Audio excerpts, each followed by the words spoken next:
Praise the Lord of for me ma wakwa ba de bauti ase senju medie so. Ene de onyame ne yedi ne yedi da foforo acha yen. Ene nti ase ayeye enka ne din kronkron no. Ene nso me ma wakwa ba de bauti ase senju medie so ebiom. Ye fa yakenkan sam no efi Johanne asempa ti edue no. Johanne asempa no eti edue no nchichemu edue no nsia edikosi edue no nkron. Adofo me mompaye.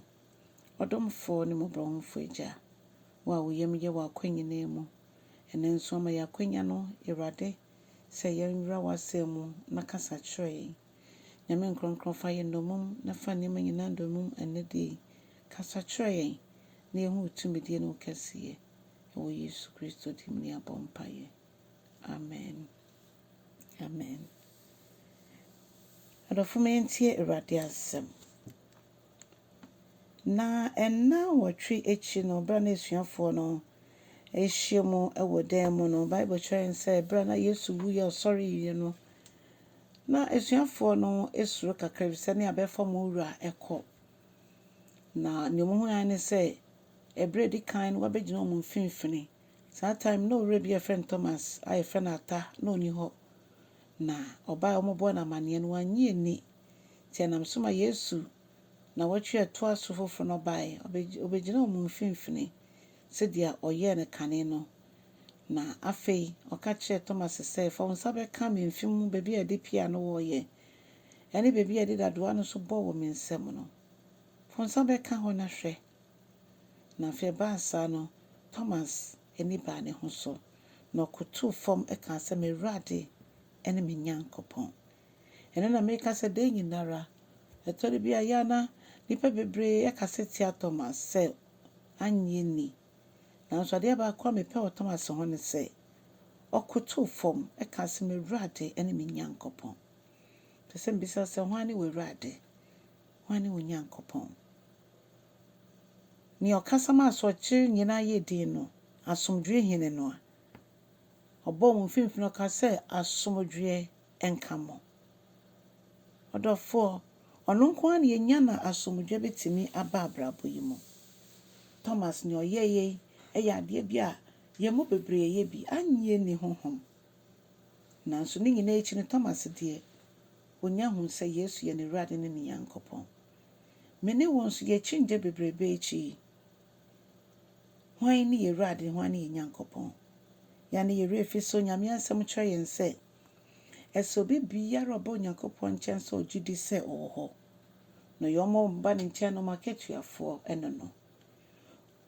odofo ma Onyankopɔn kwan no onye ohu adwuma onye nsenkyerɛne ewo ya brabo mu yama no kwan na asomdwe trɛwia sentiase nyina so no onfa bi endom ye se de beyi abasabasa esi ewo wiase ene basabasa ekoso we fiefie mu asomdwe yine no ma ne nsa so a ade nyina be wie peye enti asomdwe hene ma wo nsa so patakoje kobo obo Nyankopɔn patako ekoso ewo Ukraine ene Russia ntemu maye wo hene akoma kita wo nsam Ewrade wasomdwe na ohwegu esuafo no so no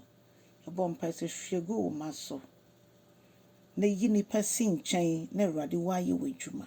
onkwa na wokasa ade nyina wie peye odofo esuafo nkae ni nyinara esan hu sɛ ampa Jesus wasɔre afie wufuo mu ampa na oka kyerɛ Thomas sɛ wogidi efisɛ wehu me nti na nhyirane omo a mohu ye na nso mu gidi nhyirane me ne wo a Nyankopɔn ye hu ne da na nso ne nsɛm di ne ho adanse nti agye edi ampa nso ye ne nya kitahodi a yete ne nka ampa nso ye ka ye de bisade etu n'animu a otwitwa gye sai nyame ena me ne wo me gidi se Yesu frɛ no a odi asomdwe ebebre ye efisɛ oye asomdwe hene Onyankopɔn a wafrɛ ye no onkoso no ya ho odi mu foforo se de be ya ye nje chinje e okwan bia so Ɛtɔ da bia na nipa mpo agye nipa di kyɛn sɛ deɛ yɛgye Nyankopɔn di. Onyame hu yɛn mmɔbɔ no mfa nkyɛ yɛn. Ɛno nti na momma yɛnsiesie yɛn ho sɛ